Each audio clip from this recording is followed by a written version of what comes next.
আপনারা জানেন 13ই ডিসেম্বর থেকে এই অপারেশন ডেভিল হান্ট ফেজ 2 শুরু করেছি এবং এইখানে এই ব্যাপারে আমাদের অনেক সমালোচনাও আছে। অনেক রাজনৈতিক নেতৃবৃন্দ, অনেক ক্যান্ডিডেট প্রার্থী তারা বলছেন যে আপনার পুলিশ আমার কর্মীকে অ্যারেস্ট করছে, আমার তো নির্বাচনে কাজ করতে পারছি না।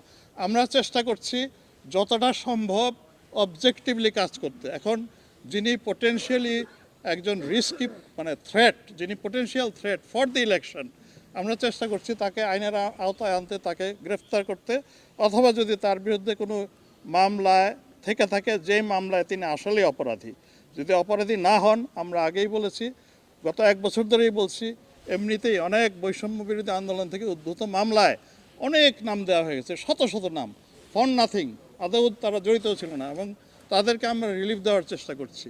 এখন সবচেয়ে বড় যেটা আপনাদের সমর্থন।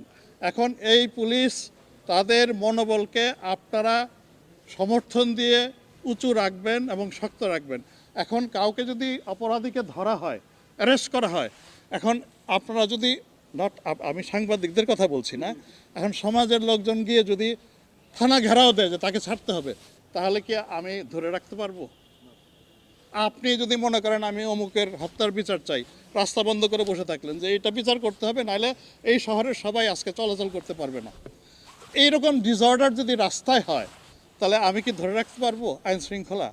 আমি পুলিশের প্রাইমেসি প্রতিষ্ঠার জন্য, ভোট কেন্দ্রে শৃঙ্খলা রাখার জন্য, নির্বিঘ্নে ভোট দেওয়ার জন্য যে পরিবেশ তৈরি করতে হবে, তার জন্য আপনি তো আমাকে অথরিটি দিবেন। এখন অ্যারেস্ট করলে আপনি ঘেরাও দিয়ে বসে থাকবেন থানা থেকে যে তাকে ছাড়তে হবে, তাহলে তো I do not have any authority. আমি এটা চাই আপনাদের কাছ থেকে, সমাজের কাছ থেকে এটা চাই। যদি অন্যায় করি ধরেন আমাকে, কিন্তু ন্যায় কাজটা আমাকে করতে দেন, এই অনুরোধ আপনাদের কাছে।